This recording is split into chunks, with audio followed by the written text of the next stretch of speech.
Fatos da semana, pode rodar.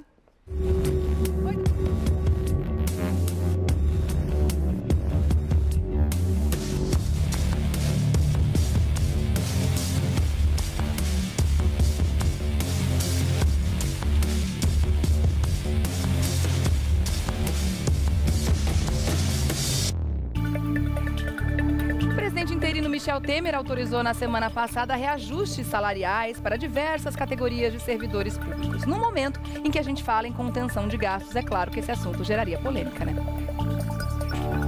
Com o aval do governo Michel Temer, a Câmara aprovou na semana passada um pacote de mais de 50 bilhões de reais em reajustes salariais para os funcionários públicos. A elevação do teto tem um efeito cascata sobre os salários dos ministros dos outros tribunais superiores e dos juízes federais.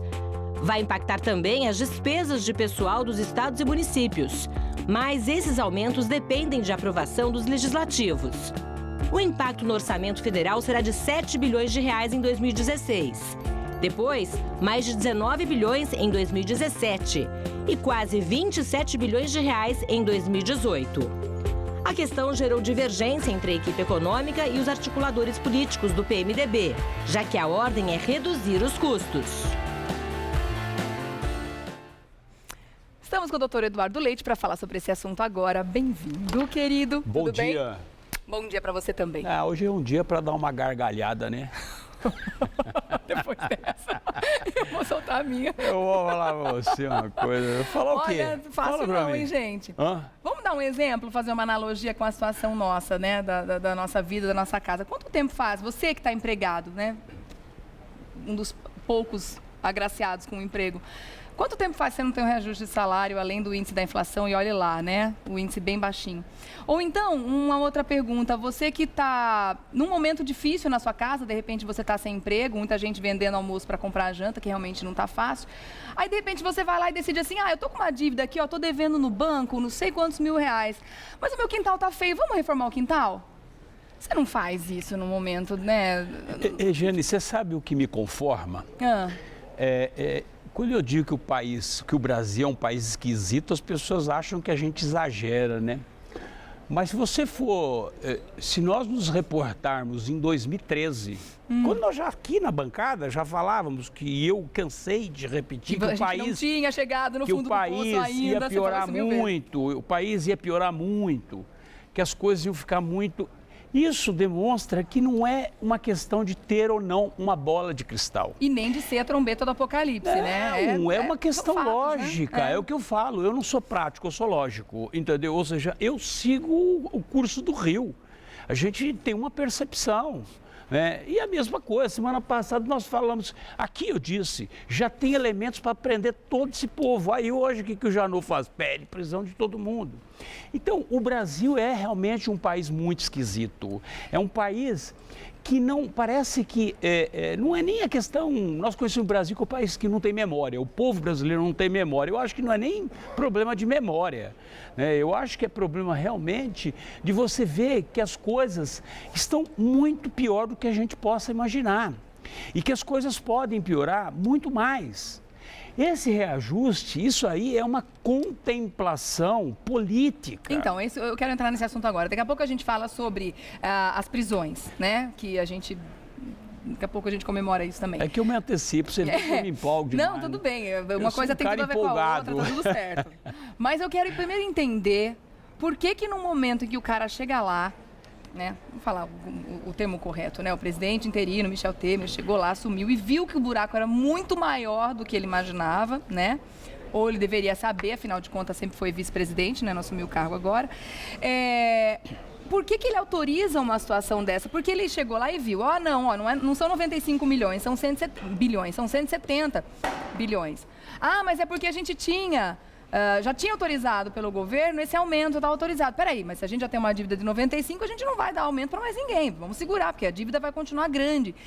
Como é que eles tentam explicar isso, doutor Eduardo? A gente pode dizer realmente que continua fazendo parte desses conchavos políticos que precisam acontecer para ter governabilidade? Regiane, o problema aqui é simples. Não de simples solução. né? A solução é muito complexa. Mas a compreensão é mais simples. Mas é óbvio, o Brasil ele tem uma tradição dos conchavos, né? dos acordos de bastidores. E esses acordos de bastidores custam muito caro para a sociedade. Essa aqui é a única leitura que nós podemos fazer, porque essa questão, é o que eu disse, é uma contemplação política. O país se desintegrando economicamente, financeiramente e politicamente. E o que eles querem salvar não é a questão da economia e a questão financeira que o país atravessa, mas, sobretudo, a questão política. A impressão que nos dá, e isso para mim fica muito claro, né? É o que eu sempre digo, pensar dói, e dói muito. Então, quando a gente para lá pensar, você fala, nossa, quanta bobagem esse pessoal faz. E não fica só nisso. Né? Você anuncia o presidente, é o que eu falo, não é questão desse ou daquele presidente. Na verdade, o que eles têm que praticar, eu acho que um presidente que está à frente de uma nação, ele tem que praticar os atos politicamente corretos. Politicamente corretos. E não é agradar politicamente, são duas coisas completamente distintas. Eu não tenho obrigação nenhuma de agradar nenhum político. Eu tenho que, na verdade, fazer aquilo que de fato precisa, que o país precisa. Não é agora simplesmente fazer a contemplação, dando aumento para o judiciário, dando aumento para o executivo, dando aumento para tudo, matando, estrangulando os estados, os municípios, porque isso é um reflexo em cadeia. Vai ser repassada, aumenta, né? Lá e, obviamente, bate aqui embaixo. Já está todo mundo endividado, né? Não adianta, você agora mesmo estava falando a respeito dos 14 mil que o presidente Michel Temer recuou na criação de 14 mil empregos. Não adianta falar assim, eu estou mandando embora não sei quantos petistas. E aí você cria a mesma quantidade para contemplar politicamente. Não tem que contemplar politicamente ninguém. Tem que contemplar é a sociedade brasileira, é isso. Não é políticos, não é passar um salário de um ministro do Supremo Tribunal Federal de R$33 mil para 39 e manter o salário mínimo no mesmo padrão, entendeu? Então é exatamente isso, esse que é o grande problema. Eu acho que e é uma coisa tão simples porque na verdade eu tenho que fazer aquilo que a sociedade precisa, eu tenho que fazer aquilo que o país pode fazer, não é aquilo que nós queremos. Eu quero uma coisa, você quer outra coisa. E nem por isso eu quero trocar, sei lá, o meu carro. Só que eu percebo que eu não posso trocar o meu carro. Mas eu faço o seguinte, eu tenho um cheque especial ali, né? Então eu vou ligar para o meu banco e vou falar para minha gerente, aumenta meu cheque especial, dobra meu cheque especial. Pior é que ainda mais grave, na verdade, é um pouquinho diferente até, porque quando a gente já está com o limite do cheque especial estourado e vai conseguir mais um pouco de crédito, pode ser que o banco nem te autorize mais. E é o que está acontecendo aqui agora. Na verdade, eles vão além do limite do cheque especial, porque sabe que quem que vai validar tudo isso? Quem que vai pagar o pato no final? Quem que vai pagar a conta? É a gente. E qual é a saída para isso tudo se não aumentar mais impostos? Se não a criação de novos impostos? Não tem. A gente vai acabar pagando pato de novo. O problema é o seguinte, não são só esses erros que eu estou dizendo, erros econômicos, erros financeiros que estão acontecendo. Já vinha acontecendo anteriormente, porque isso é um reflexo, obviamente, de um governo passado, né, ou dos governos passados, porque nós temos uma dívida interna de trilhões. A dívida interna é trilhões. É muita grana. Né? E não adianta falar, nós temos reserva. As reservas elas são consumidas em 2, 3 meses. Você acaba com tudo em 2, 3 meses de situação difícil no país. Então não adianta. Então o que a gente tem que, na verdade, o que os governantes, o que o presidente da República, seja lá quem for, o que ele tem que ter, o presidente da República interino, Michel Temer, tem que ter é que efetivamente ele tem que tomar as medidas necessárias de contenção, botar o país nos trilhos novamente. E quando a gente imagina que é um governo que vai chegar para colocar as coisas em ordem, né, o que muita gente imaginou e estava com essa esperança, a gente vê uma série de atrapalhadas. 2 ministros já caíram, o outro agora está pendurado, o do turismo, né, acabou que não vai sair, pelo menos até então ele está por lá, e esse monte de atrapalhada aqui com a grana, quer dizer, tá complicado. Agora vamos falar dessa... Pode falar. E tem um detalhe, eu ia até tocar nesse assunto que você tocou, que ele é muito sensível. Quando você vai contratar uma empregada doméstica, um porteiro, o que você faz? Você vai olhar puxa o a ficha de capivara, a ficha de antecedentes. Sem Aqui dúvida. você contrata um ministro sem saber, sem ter a preocupação de que ele está envolvido em falcatruas. Está sendo investigado. Você vê aqui como é que pode um país... Um atrás do outro, Não, né, hoje, essa questão, como é que pode um país, hoje, um procurador da República pedir a prisão, e nós falamos semana passada, lembra que eu falei, olha, nós tivemos 6 presidentes, de 85 até hoje nós tivemos 6 presidentes, 4 já podem ser presos. E é a primeira vez que é pedida a previsão de um 2 ex-presidente. terços. Aí. E aí, hoje, né, só pra gente encerrar, o Janot pediu a prisão, como a Ana Paula já informou a gente aqui de manhã, do Renan, do Cunha, do Sarney, do Jucá, todo mundo do PMDB, quer dizer, os grandes caciques do PMDB.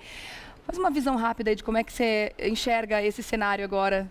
Olha, Eles vão para a cadeia mesmo? Eu vou Você falar acredita para nisso? você o seguinte, não, merecer e motivos já dúvida. tem. Isso Sim, não mas de fato, precisa... eles vão. O problema é que esse país, ele não tem...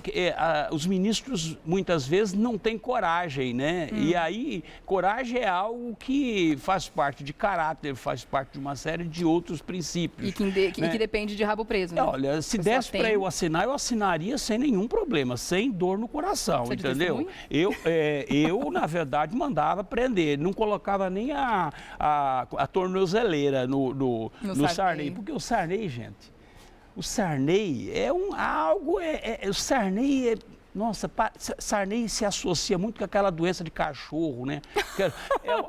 Aquela coisa dá em gente sarna, também, né? dá em gente É também. mais ou menos isso, é algo, incomensurável, não dá para a gente poder descrever esse tipo de política que está há décadas. O cara está desde 85 aqui, nós estamos falando em 30 anos, agora que resolveram. Ele é jurássico mesmo. Então, por mim, eu acho que não ia fazer nenhuma falta. Entendeu? O contrário, não ia fazer né? nenhuma falta. Vai ser um alívio enorme. Bom, vamos fazer o seguinte, na semana que vem... Eu ia soltar rojão no negócio da beira. Você mora em São Paulo, rojão molhado, eu né? vou Porque falar não pra para de você, é só dando a gargalhada. Vamos dar a gargalhada junto? é bom, né?